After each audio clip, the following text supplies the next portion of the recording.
Selama berabad-abad, tanah kelahiran para Fai adalah negeri mitos dan legenda, hingga banyak kerajaan manusia datang dan berperang untuk mengambil kekayaan di negeri tersebut. 7 tahun lalu, perang besar selesai, Republik Burg mundur, meninggalkan para Fai di tangan besi lawannya, bangsa Pek. Sekarang, tanah para Fai menjadi neraka yang ingin mereka tinggalkan. Fai berasal dari kata fairy atau dalam bahasa Indonesia disebut peri, sedang berburu dan dibantai oleh sekelompok pasukan. Salah satu di antara para peri tersebut berhasil terbang melarikan diri dan mendarat di sebuah kapal. Si peri cantik ini selalu membawa potret seorang pria berparas tampan. Tak lama kemudian, nasib nahas terjadi, kapal yang ditumpangi peri itu tenggelam di tengah lautan.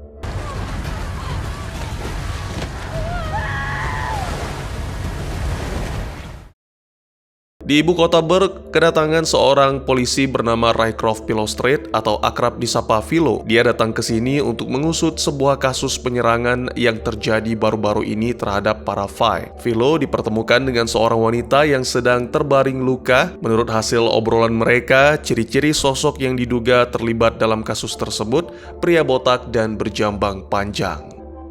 Do you remember what he looked like? His head was shaved, He had a tattoo on his forearm. except for the hair on the side of his face. Dari sebuah tebing yang curam, para bocah melihat hamparan mayat korban tenggelam. Kabar tersebut segera meluas dan pihak berwajib langsung menanganinya. Di kantor polisi, petugas membangunkan satu-satunya korban yang selamat dari insiden. Dia bernama Vignette Stonemoss. Sesi interogasi berlangsung ringan hingga petugas dapat nama pemilik kapal yang ditumpangi oleh si wanita itu. Polisi langsung mendatangi rumah si pemilik kapal bernama Ezra Sprunrose. Pria kaya raya itu dibawa ke kantor polisi untuk dimintai keterangan dan kemudian Vignette pun dibebaskan. Ezra membawa Vignette atau Vini ke rumahnya. Peri cantik itu sekarang resmi diangkat sebagai asisten rumah tangga di kediaman Ezra karena terikat masalah hutang. Jadi Vignette tidak mampu membeli tiket perjalanannya menggunakan kapal milik Ezra. Sekarang dia harus membayar tiket tersebut dengan cara bekerja di rumah sang pemilik kapal. Philo bertemu dengan rekan seprofesinya yang punya ciri-ciri sangat mirip dengan pelaku kasus penyerangan. Di sini Philo menjelaskan mengapa dia sangat peduli dengan para Fai. Semua itu karena dulu Philo pernah ikut perang bersama warga Fai, tapi sepertinya rekan Philo tidak peduli soal cerita tersebut. Alhasil Philo memberikan hadiah bogem mentah untuknya.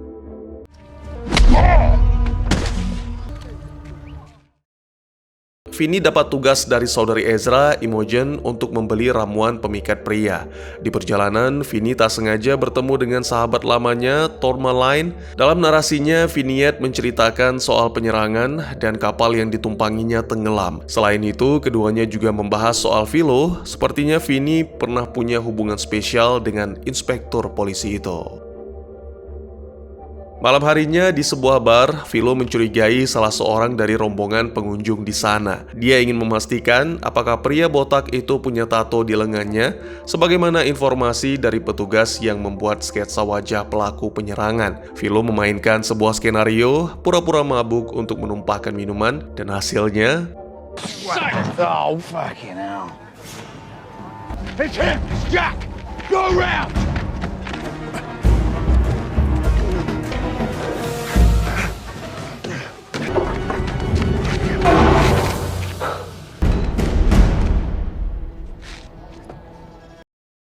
Jack, nama si pria botak. Sebelum terjun bebas, dia menjelaskan motivasi melakukan penyerangan. Menurutnya, Fai bukanlah makhluk yang baik. Terakhir, sebagai penutup, Jack mengatakan bahwa sebentar lagi akan bangkit dewa dari kegelapan.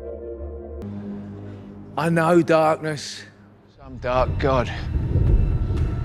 Wait. Vignette sedang bersiap-siap untuk pergi dari rumah Ezra. Tempat tujuannya adalah kediaman Philo, sementara Philo baru saja sampai di penginapan dan langsung istirahat. Dia tampak lelah dan ada luka ringan di tubuhnya. Ketika Philo sedang tidur lelap, Vini datang dan langsung menodongkan pisau. Peri cantik itu mengungkapkan bahwa selama 7 tahun dia menunggu Philo, tapi inspektur polisi itu malah ingkar janji. Karena kecewa, rencananya Vini mau menghabisi Philo, tapi niat tersebut diurungkan dan dia dia pun pergi dari sana. Vinny merasa menghabisi nyawa Philo tidak sepadan dengan konsekuensi yang bakal dia hadapi kelak. Di kota, pada malam harinya terjadi sebuah insiden misterius yang sangat mengerikan.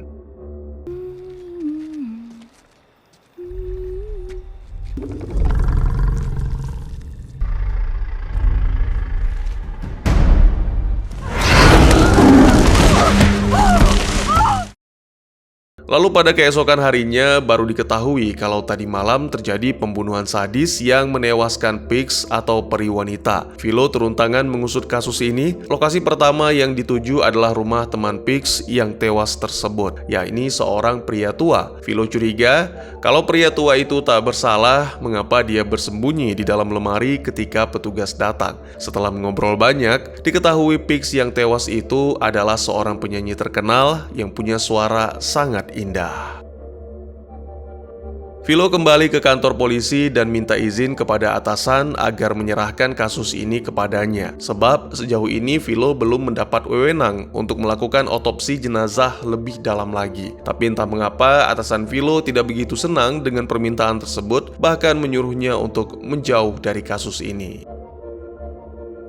Philo pergi melihat jenazah Pix yang tewas, kini sudah kembali utuh, alias sudah diperbaiki. Ketika ditanya, dokter menjawab semua organ tubuh Pix ini lengkap, kecuali hati. Philo bergegas pergi ke benteng penjara untuk menemui teman seperjuangan yang mendekam di sana. Philo minta tolong ke temannya agar mau membantu mengusut kasus kematian Pix yang sedang diselidiki sekarang. Vignette yang sedang menjalankan tugasnya sebagai asisten rumah tangga dapat perlakuan buruk dari sang majikan. Jadi ceritanya, Ezra menjanjikan apabila Vinny bersedia melayaninya, maka hutang tersebut akan lunas dengan cepat. Tapi tetap saja, iming-iming tersebut tidak membuat Vinny tergiur dan dia memutuskan pergi dari rumah itu. Vignette mengunjungi rumah Tourmaline, menceritakan keluh kesah yang dihadapi kepada sahabatnya itu, sekaligus minta pekerjaan agar bisa menyambung hidup. Singkat cerita, malam harinya Vignette langsung didatangi oleh relasi Tourmaline. Mereka adalah gembong organisasi rahasia. Karena Vignette mau bergabung ke dalam organisasi tersebut, wanita pimpinan berikan tugas pertama untuk peri cantik itu. Di kantor polisi, Philo tidak sengaja mendengar Ezra dan saudarinya sedang melaporkan Vignette atas tuduhan mangkir bayar hutang dan mencuri. Sungguh keji, Vignette difitnah. Philo yang mengetahui hal tersebut langsung merapat ke rumah Ezra. Dia membayar semua sisa hutang Vignette kepada Ezra. Sebelum pergi, Philo minta Ezra jawab jujur sebenarnya mengapa wanita itu pergi dari sini. Aku tahu dia bukanlah pencuri. Philo bisa melihat dari sorot mata Ezra dan dia yakin betul kalau pria biadab ini telah melecehkan Vignette. Sebagai informasi, keluarga Ezra saat ini tinggal selangkah lagi masuk ke jurang kebangkrutan. Uang warisan mendiang ayahnya habis untuk kebutuhan dan gaya hidup, apalagi kini bisnis kapal yang menjadi satu-satunya sumber penghasilan sudah tenggelam. Di ruang otopsi, datang tamu seorang pendeta sekaligus cenayang. Wanita itu menerawang jenazah peri yang tewas kemarin malam. Philo mengizinkan dan menemani wanita tersebut masuk ke kamar jenazah. Setelah diterawang, pendeta itu mengatakan kalau peri ini bukan dihabisi oleh manusia, bukan pula Fai, tapi makhluk misterius yang menyeramkan.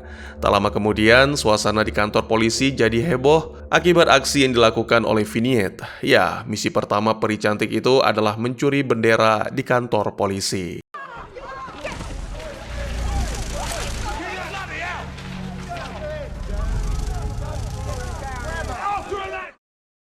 Berhasil menuntaskan misinya, secara kebetulan Vignette berjumpa dengan Philo. Petugas polisi itu minta Vignette mengembalikan bendera. Peri cantik itu menolak lalu melontarkan kalimat ancaman kepada Philo. "Jangan sampai aku memberitahu mereka siapa kau sebenarnya," kata Vignette. Kira-kira apa maksud dari ucapan tersebut? Siapa Philo sebenarnya?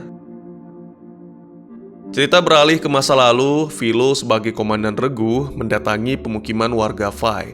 Dia berkata kepada pimpinan Fai bahwa kedatangan mereka ke sini bukan untuk perang, melainkan singgah untuk sementara waktu menghindari pasukan musuh. Malam harinya, Philo kedapatan menyelinap ke perpustakaan rahasia milik bangsa Fai. Vinny memergokinya, lalu Philo diancam menggunakan senjata tajam. Sejujurnya, Vignette mencurigai Philo akan melakukan tindak pencurian manuskrip kuno milik bangsa Fai atau hal lainnya yang dicurigai adalah mungkin saja Philo sengaja memata-matai warga Fai. Walau dicurigai seperti itu, dan di bawah todongan senjata, Philo berhasil meyakinkan Vignette kalau dirinya bukanlah orang jahat. Keesokan paginya, Philo beserta rombongan sedang memantau pergerakan musuh dari atas bukit. Vignette juga tampak ada di sana. Di bukit yang sama, namun di posisi yang berbeda, tampak sekelompok orang menyuntikkan sesuatu ke tubuh mereka. Kembali ke posisi Philo, pria itu tiba-tiba bertanya, apakah di sini ada serigala? Tanyanya kepada teman-teman. Bermodalkan nyali dan senjata laras panjang, Philo mencari makhluk yang dicurigai sebagai serigala tersebut, lalu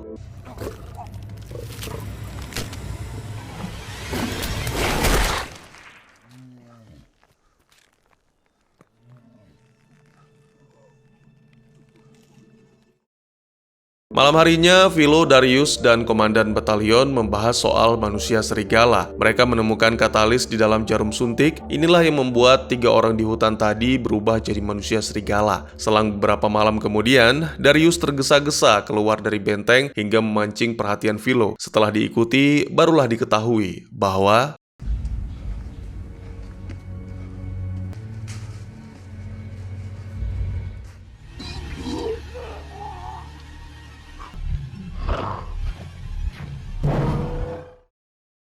pagi harinya, Darius tertidur lelap di tengah hutan, ditemani oleh seekor rusa yang sudah tak bernyawa. Dapat dipastikan rusa tersebut adalah santapan dinner Darius.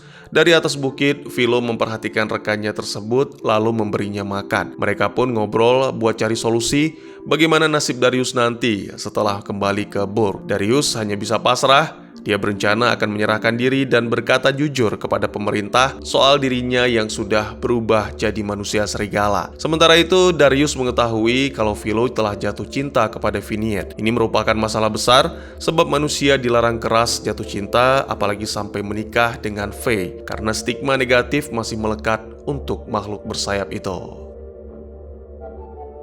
Pada suatu malam, terungkap sebuah fakta yang mengejutkan. Vignette melihat luka di punggung Philo. Ternyata pria itu adalah manusia setengah Fae. Tentu ini merupakan sebuah rahasia besar yang harus ditutup rapat-rapat. Jadi inilah yang dimaksud oleh Vignette sebelumnya. Jangan sampai mereka tahu siapa kau sebenarnya.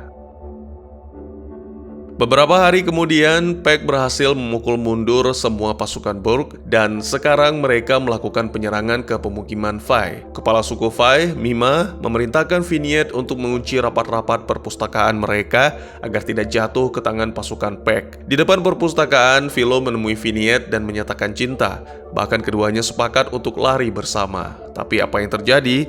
Philo kemudian memberitahu Mima agar menyampaikan berita bohong untuk Vignette. Katakan kepadanya bahwa aku sudah mati. Vignette sangat sedih mendengar hal tersebut. Peri itu punya rasa cinta dan harapan yang begitu besar kepada Philo. Dan yang perlu diketahui, Vignette adalah seorang pecinta yang luar biasa. Dia rela mati demi orang yang dicintai.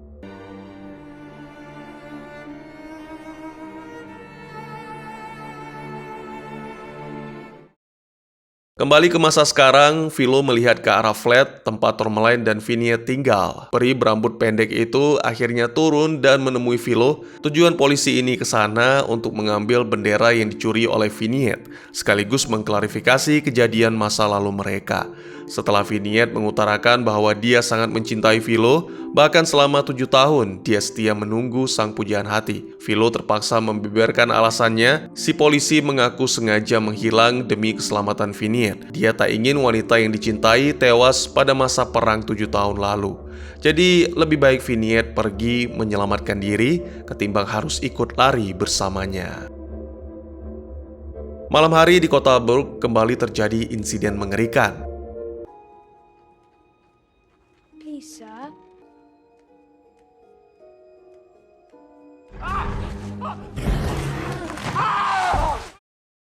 Philo ditemani oleh bawahannya mengikuti jejak kaki yang ada di kota. Dia curiga kalau makhluk pemilik jejak tersebut bukanlah manusia. Setelah ditelusuri sampai ke area bawah tanah, Philo melihat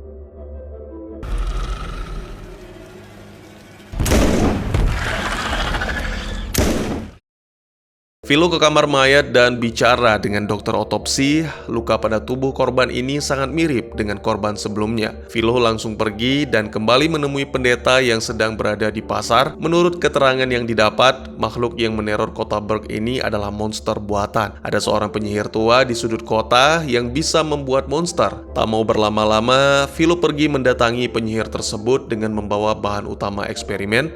Philo adalah tipikal orang yang tidak mudah percaya dengan hal-hal yang tidak masuk akal sebelum dia menyaksikan sendiri. Si penyihir menyetujui permintaan Philo, tapi benih Philo harus diambil agar monster ciptaannya punya nyawa. Philo pun dihipnotis dan benihnya diambil dengan cara paksa.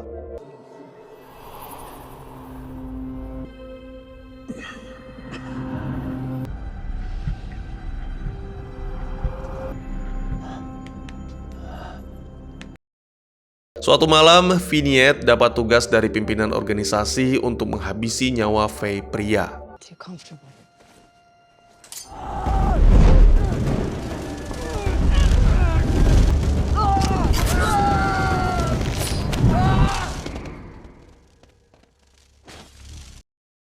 Dikira sudah mati, tapi ternyata Faye pria itu masih hidup dan menyerang Vignette. Beruntung Philo datang menyelamatkan. Setelah aksi penyelamatan tersebut, Philo minta maaf atas kejadian di masa lalu. Ia mengaku menyesal telah meninggalkan Vignette dan mengajaknya untuk pergi bersama. Dari sorot mata, Vignette tampaknya mau memaafkan Philo, tapi dia tak banyak melontarkan kata-kata. Vignette kembali ke markas organisasi dan memberikan potongan sayap Faye sebagai bukti kalau target pembunuhan sudah dihabisi. Perlu diketahui, organisasi tempat Vignette bernaung ini sangat disegani dan dikenal sering melakukan tindak kriminal di Berg. Organisasi tersebut bernama Black Raven. Philo mendatangi kediaman penyihir wanita yang tempo hari diberi tugas menciptakan monster. Tugas tersebut selesai, monster sejenis ini diberi nama Dark Asher. Jangan salah, Dark Asher ini juga punya kecerdasan seperti manusia. Tingkat kecerdasannya tergantung dibuat dari benih tuannya. Selain itu, Dark Asher juga tidak bisa mati selama tuannya masih hidup. Philo meminta penyihir agar Dark Asher miliknya dimasukkan ke dalam toples supaya tidak berubah menjadi petaka suatu hari nanti. Di tempat lain, Imogen datang ke ruang kerja Ezra. Tampak sang kakak sedang disibukkan dengan tugas menghitung simulasi hutang. Imogen menawarkan bantuan, "Kau tidak perlu pinjam uang ke bank. Saat ini aku kenal dengan seorang investor." Investor yang dimaksud ini adalah tetangga baru mereka, Agreus, yang merupakan keturunan bangsa Pak, manusia bertanduk mirip domba. Di kota Berg, Pak dianggap rendah dan banyak dipekerjakan sebagai budak, tapi itu tak berlaku kepada Agreus. Pria ini sedari dulu sudah kaya raya, bisa dibilang uangnya tidak berseri. Bukan dihitung, melainkan ditimbang. Fantastis bukan? Agreus bersedia jadi investor untuk bisnis Ezra, tapi dengan satu syarat. Keluarga Sprunrose siap membantunya agar diterima di lingkungan ini, bisa hidup setara dengan manusia normal. Beberapa hari kemudian, Imogen pun mulai melancarkan strategi. Tetangganya, dua kepala keluarga, diundang minum teh di rumahnya. Imogen menjelaskan kalau para Pak adalah penghuni baru di lingkungan ini dan dia orang yang sangat kaya. Setelah berjam-jam menghabiskan waktu ngobrol bersama tetangganya, Imogen tak sanggup lagi menahan diri jadi bahan gunjingan tetangga, lalu memberanikan diri mengusir Agreus. Untungnya Ezra tiba di rumah dan membalikkan suasana. Dia mengajak Agreus untuk kembali duduk dan bersantai di rumah. Malam harinya, keluarga Sprunrose sudah menerima cek uang. Rencana mereka selanjutnya adalah menampakkan keakraban dengan Pak di tempat umum sampai semua tetangga di sana melakukan hal yang sama kepada Agreus, atau dengan kata lain, pria kaya ini diterima di lingkungan manusia. Di gedung parlemen, tampak seorang wanita bernama Sophie lantang menyuarakan orasinya menolak kehadiran Faye di kota mereka. Sebenarnya kanselir tidak mempermasalahkan manusia hidup berdampingan dengan Faye, tapi bagi Sophie dan sejumlah anggota parlemen lainnya, hal tersebut adalah sebuah ancaman. Mereka tidak ingin kalau suatu saat nanti Faye menguasai sejumlah sektor di Berg. Pada suatu malam, Philo bermimpi tentang masa kecilnya ketika masih bayi.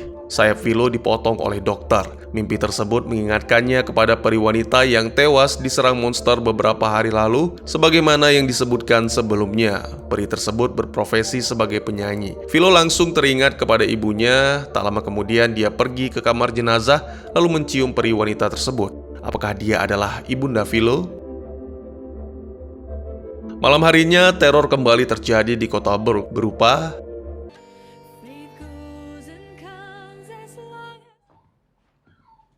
Kitty. Kitty.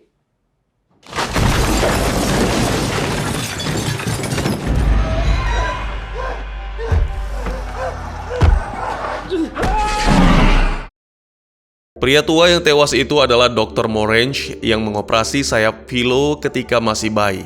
Saat Philo dan petugas menyambangi TKP, dia kembali terkenang kisah masa lalu. Singkat cerita, mulai sekarang Philo resmi diamanahkan menangani kasus pembunuhan ini.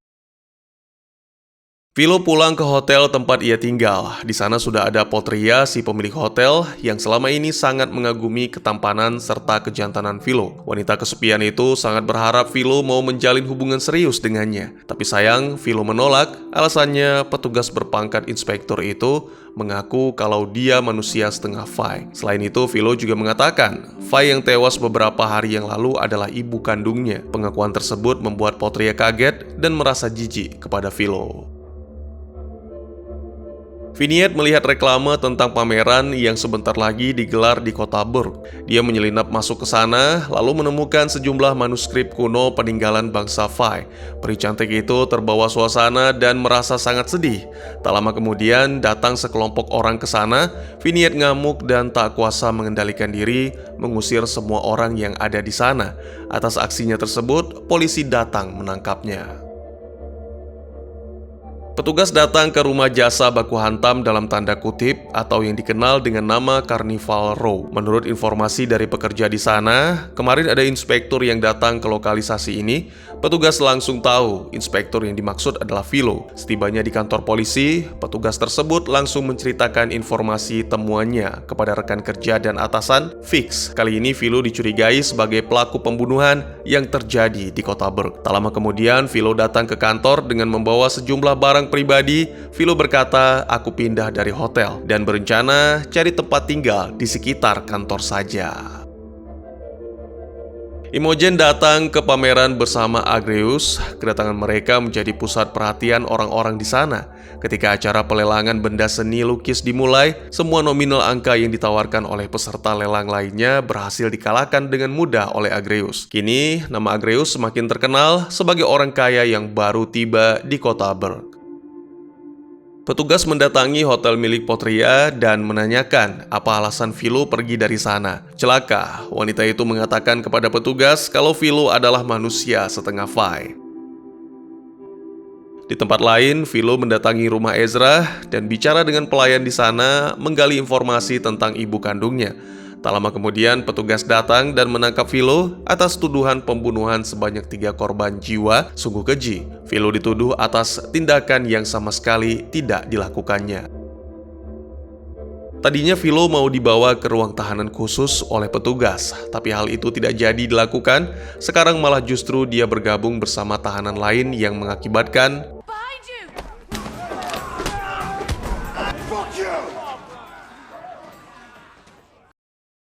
Ezra sedang bicara dengan Agreus tentang bisnis kapal yang sebentar lagi akan segera terrealisasi. Rasa penasaran Ezra tergelitik, dari mana Agreus bisa punya uang sebanyak itu. Sementara dia hanya seorang pak yang sebagaimana umumnya, makhluk seperti dia kebanyakan berprofesi sebagai budak. Agreus menjelaskan, dulunya dia bekerja sebagai pengawas para budak. Dia banyak melakukan pembantaian terhadap bangsanya sendiri yang tidak becus kerja atau bahkan lari dari tugas. Untuk profesinya tersebut, dia diupah dengan bayaran sangat tinggi. Ya, wajar saja kalau Agreus sekarang jadi tajir melintir dan kaya raya hingga 7 turunan. Potria ke kantor polisi karena dirundung rasa bersalah sekaligus menyesal mengapa dia membocorkan identitas asli Philo kepada petugas dan mengakibatkan orang yang dikasihi mendekam dalam penjara. Atas rasa berdosanya tersebut, Potria berusaha putar balik fakta dengan mengatakan sebenarnya Philo bukan manusia setengah Fai.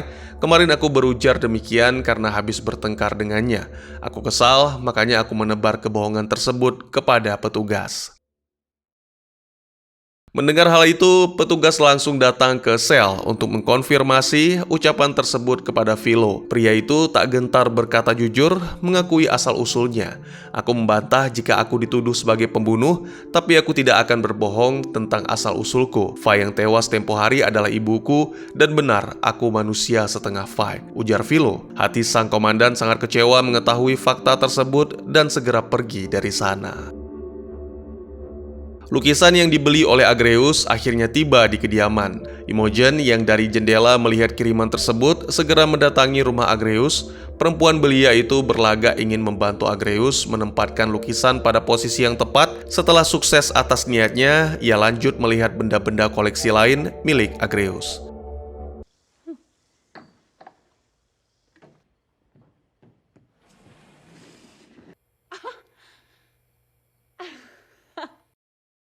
Philo dikeluarkan dari tahanan lalu dibawa ke sebuah tempat untuk menemui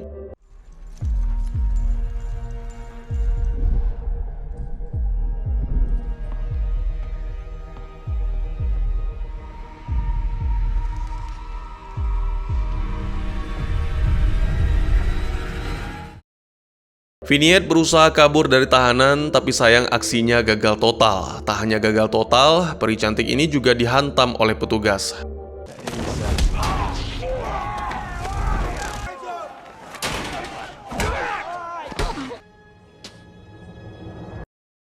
Konsulat Burg Absalom bicara empat mata dengan Philo. Sebuah fakta mengejutkan, sebenarnya Philo adalah darah daging Absalom. Puluhan tahun lalu, Absalom tidak sengaja bertemu ibunda Philo, Aisling Querelle, di sebuah bar. Keduanya saling kagum dan hubungan terjalin hingga melahirkan seorang putra. Suatu hari, karena Absalom tidak ingin hubungannya diketahui oleh teman, rekan kerja, dan keluarga, dia memutuskan untuk kabur meninggalkan peri penyanyi itu di bar. Padahal sebelumnya, politikus itu berjanji akan pergi meninggalkan Burg bersama Aisling Querelle. Philo kecewa mendengar kisah tersebut, tapi di satu sisi dia merasa buah tak mungkin jatuh jauh dari pohonnya. Philo sadar kalau dia telah melakukan tindakan yang kisahnya hampir mirip dengan cerita sang ayah. Singkat cerita, keduanya berpisah, tapi sebelum itu Philo minta bantuan kepada Absalom agar mau menerbitkan surat perintah pembebasan untuk Phineas.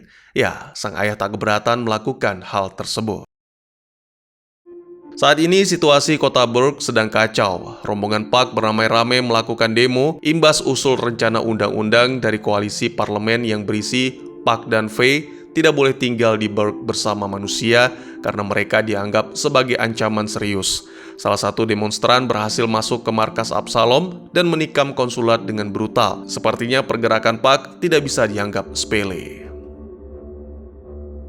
Imogen mulai sadar bahwa dirinya benar-benar cinta dengan Agreus, si Puck kaya raya. Imogen diam-diam menyelinap ke rumah Agreus dan merayunya. Ezra yang tadi siang pura-pura pamit mau keluar kota, rupanya itu hanya sebuah trik sederhana.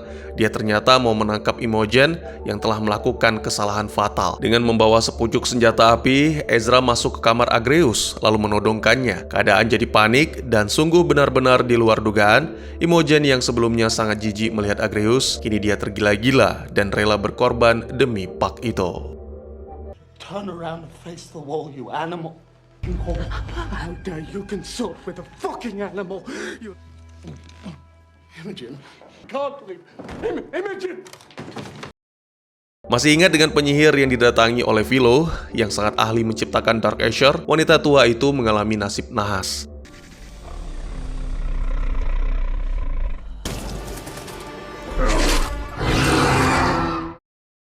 Tak lama setelah kejadian itu, Philo datang menemui si penyihir. Dalam keadaan sekarat, wanita tua itu menceritakan kalau dalang dari semua pembunuhan yang terjadi di Burg adalah ulah istri Absalom, Paiti. Pindah sejenak ke adegan lain, diperlihatkan Absalom yang dalam keadaan lemah akibat luka tusukan didatangi oleh Paiti. Absalom menceritakan kalau dia sudah bertemu dengan putra kandungnya yang selama ini hilang, yaitu Philo. Selain itu, semua borok yang selama ini disimpan Paiti sudah diketahui oleh Absalom. Malu campur kesal, Absalom dibuat tewas menggunakan bantal.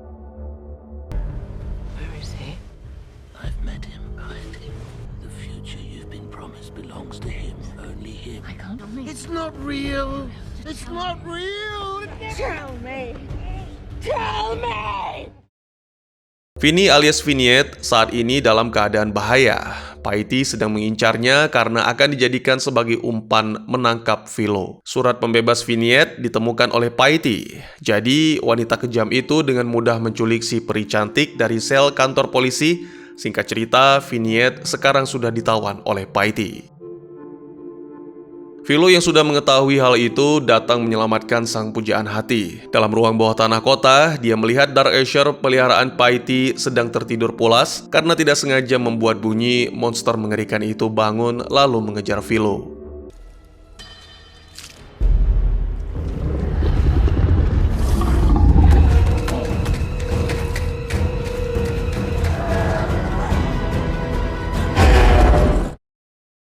Philo akhirnya bertemu dengan Paiti. Sementara Vignette tengah sibuk berusaha melepaskan ikatan yang menjerat tangannya, Darkasher muncul lalu menyerang Philo. Berbagai upaya dilakukan, tetap saja monster itu tak akan mungkin bisa mati sebelum tuannya tewas lebih dulu. Vinny yang berhasil melepaskan diri tiba-tiba menikam Paiti dari belakang dan Darkasher pun tewas.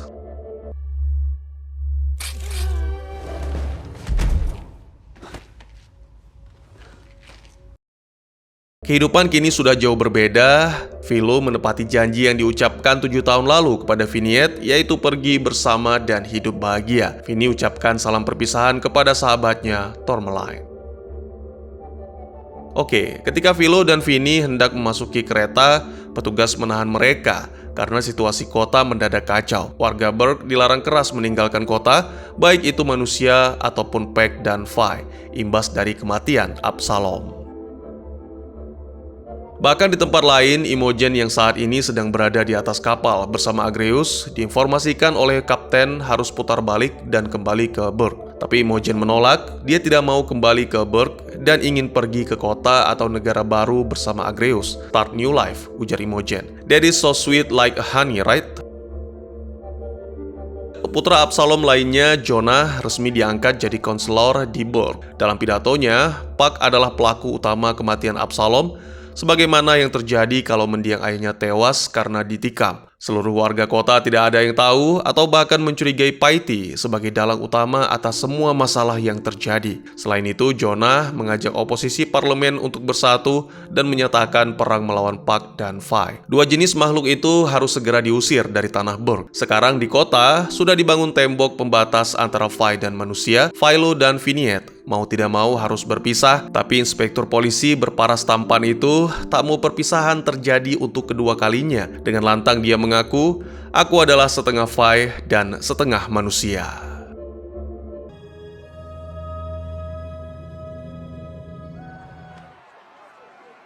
I am courage.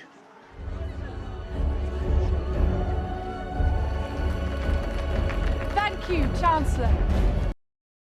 Sekian dulu teman-teman, terima kasih buat yang sudah menyaksikan. Jika teman-teman suka dengan cerita ini, izinkan saya untuk mengetahui dengan klik tombol like-nya ya. Kalian juga dipersilahkan untuk merequest kira-kira film apa lagi yang menarik untuk dibahas. Bisa lewat kolom komentar atau bisa juga melalui DM ke Instagram saya di @teguhgusto. Insya Allah pasti akan dibaca. Silahkan dukung channel ini dengan cara share, like, dan subscribe. Sampai jumpa di video selanjutnya. Tetap semangat, tetap bersyukur setiap hari. Dadah!